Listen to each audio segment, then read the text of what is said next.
Langma Sasolangka Huayni Agini Mondol Kasku Prafulla Chandra Das Bipro Bini Umar Bisi Sini Sitam 2012 Bisnismi 2015 Jora BJP Kwai Mondolni Kaskuli Barja Klaijabo Laikmai Sa Sali Horo Sak Hamya Ngui Huayni Hangko Saknai Nogo Admission Mani Koki Sali Tiwo Saknai Jagi Tongmani Jorono Huay Hangko Saknai Nogo Paithak Langma Rahalangka Bai Osi Sanaya Hari Thangka Aboni Olono Huay Hangkor Saknai Nog Bisimi Bini Kathino Huayni Mahadev Tilani Bini Nogo Tubui Phajago Tai Agini Mondol Kaskuni Nogo Paithak Naringungai Bodoli Bana Kini Borom Relekha BJP Huay Mondoli Tabuni Mondol Kasku Onukul Chandra Das Tai Khumrui Bini Basak Kari Phalano Khakchangma Mani Tongnani Bagi Diai Lekha BJP Huay Jela Kasku Binoy Jaborma সংগ্রহ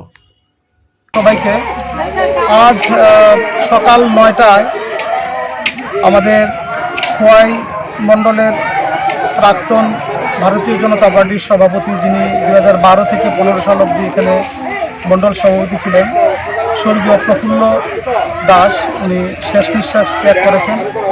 আজকে আমরা ওনার বাড়িতেই আছি। আমাদের মধ্যে উপস্থিত আছেন আমাদের জেলার সভাপতি শ্রী বিনয় দেববর্মা, আমাদের মধ্যে উপস্থিত আছেন আমাদের মণ্ডল সভাপতি অনুকূল দাস, আমাদের এসসি মোর্চার জেলার সাধারণ সম্পাদক রঞ্জন দাস সহ আমাদের এই এলাকার প্রধান উপপ্রধান আমাদের কার্যকর্তারা ওনারা বাড়িতে এসে ওনারা পুষ্পার্ঘ অর্পণ করেছেন, পতাকা দিয়ে ওনাকে পতাকা দিয়েছেন এবং সবাই আমাদের আজকে বাড়িতে উপস্থিত এবং আমরা সবাই ওনার আত্মার চিরশান্তি কামনা করি। তো আমাদের মধ্যে আমাদের মণ্ডল সভাপতি এবং বিনোদা আছেন, ওনারা কিছু বলবেন। আপনারা ইতিমধ্যে শুনেছেন আমাদের খোয়াইয়ের প্রাক্তন বিশিষ্ট আমাদের নেতৃত্ব যিনি 12 থেকে 15 পর্যন্ত খোয়াই মণ্ডলের সভাপতি ছিলেন। আজকে এমনি সম্পর্কগতভাবে আমাদের সাধারণ সম্পাদক খোয়াই জেলা কমিটির শ্রদ্ধেয় সমীর কুমার দাসের শ্বশুর মহাশয় উনি শেষ নিঃশ্বাস ত্যাগ করেছেন।